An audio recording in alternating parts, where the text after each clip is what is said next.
Hello, everyone. It's Alex Miller at Capnion here.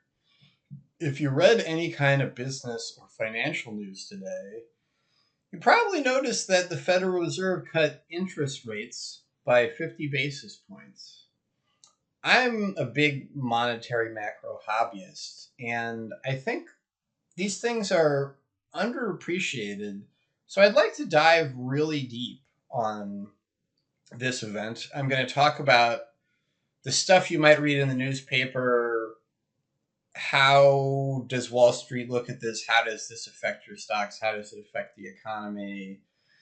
I'd like to go deeper and just talk a little bit about what exactly is the Fed and what is it doing and why does it matter?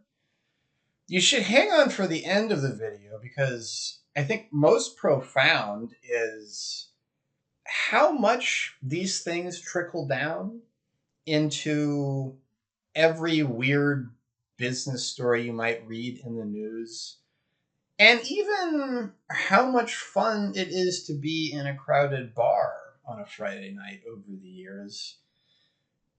This is a super cool topic for me because I love how it covers the distance between things that are arcane and quantitative to things that are very human and visceral. So the Fed cut an interest rate by 50 basis points. The really short story is that this makes it easier for banks to lend. This makes it easier for businesses to get loans. It makes it easier for businesses to invest and hire people. And hopefully it increases economic activity. Wall Street, whose perspective I will elaborate more on in a moment, likes the 50 basis point cut. It was what Wall Street was expecting. The common wisdom is that we're going to go into a very bull market flavor phase now. And I don't see any reason to disagree with that common wisdom. Why are we doing all of this in the first place? The Federal Reserve has a mandate to keep employment high, which is sort of the same thing as making the economy good, and inflation low. During pandemic, the economy in some sectors was really haywire. If you worked in a restaurant, you were really screwed. If you saw any of these fun Jerome Powell money printer memes, the Fed stepped on the gas pedal super hard to just dump any kind of money they could on anyone using any policy lever they had. And this was to keep people that worked at restaurants from starving to death. I'm glad they did it, and I think it had to be done. It had the negative effect that now all this money is sloshing around, and we are essentially outbidding each other for groceries at the grocery store. Prices are going up. The Fed, after pandemic, started raising interest rates a whole lot to try to get inflation under control.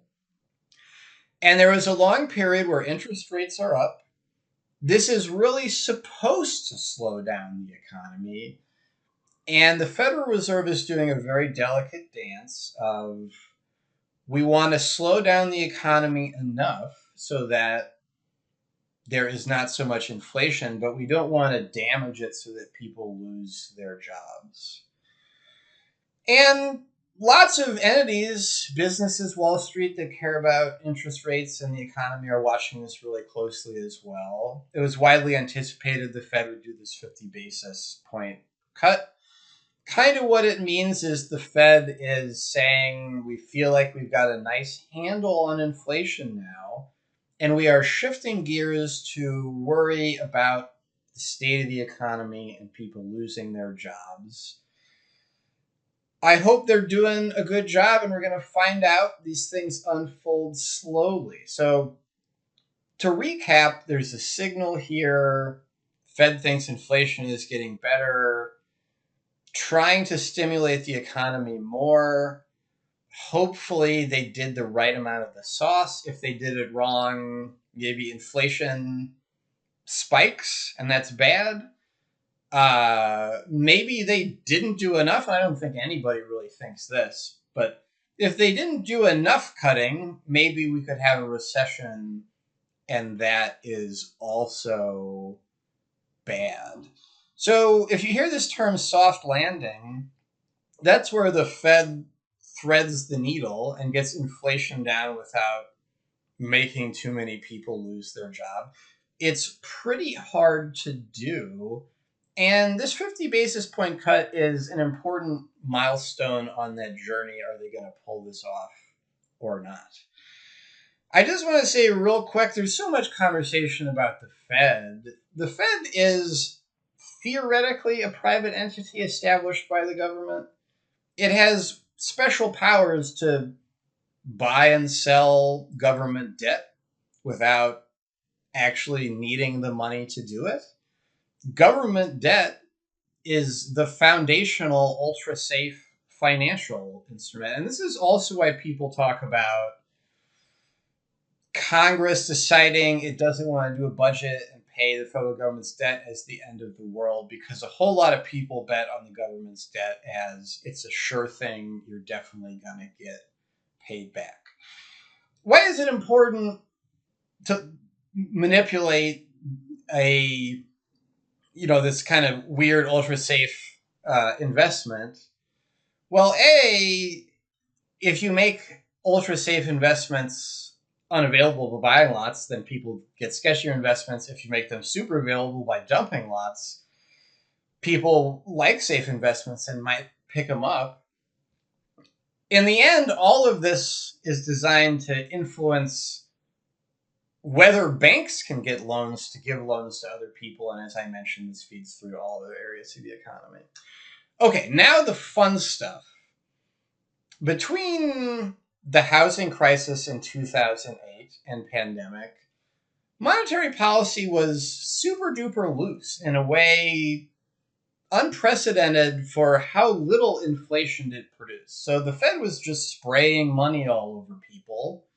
And semi-miraculously, semi-disturbing, if you're a monetary macro head, is this did not produce a lot of inflation. But what it did produce is, if you're an exciting business doing something high-tech that might be really lucrative in the future, you can just raise money for investors forever.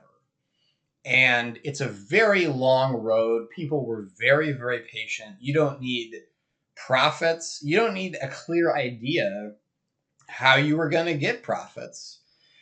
In so many case studies, monetary macro, especially in the period between the housing crisis and pandemic, is really a big part of the story. And that pointed out. So 23andMe was in the news yesterday. They're a company that raised all this money and turned out not to have any idea how to make a profit. WeWork is another great example, a company that at one time was very hot because people had all these high expectations about the future. They turned out not to be able to make money. And in general, relative to a 1980s high school economics textbook, is this capitalism? Because people care about profit very little. Looking forward, useful to you if you're interested in AI, post-pandemic, there's been a major macroeconomic paradigm shift. The Fed is no longer spraying money everywhere. People care more about profits now. And if you're a company like OpenAI, you're raising tons of money, you're not profitable. That worked great before. Will it work great going forward? Unclear. And the connection between the Fed and a company like OpenAI is, well, if the Fed has success getting us back to that pre-pandemic world, eternal low interest rates, money sloshing around, no inflation, what OpenAI is doing is going to work great. They're going to raise money forever. And if they take 100 years to turn a profit, no problem. If interest rates stay high and people say, like, hey, can you show me some profits? Companies like OpenAI are in trouble, and that's how monetary macro feeds through to potentially give you AI winter. I think these things are super important and exciting.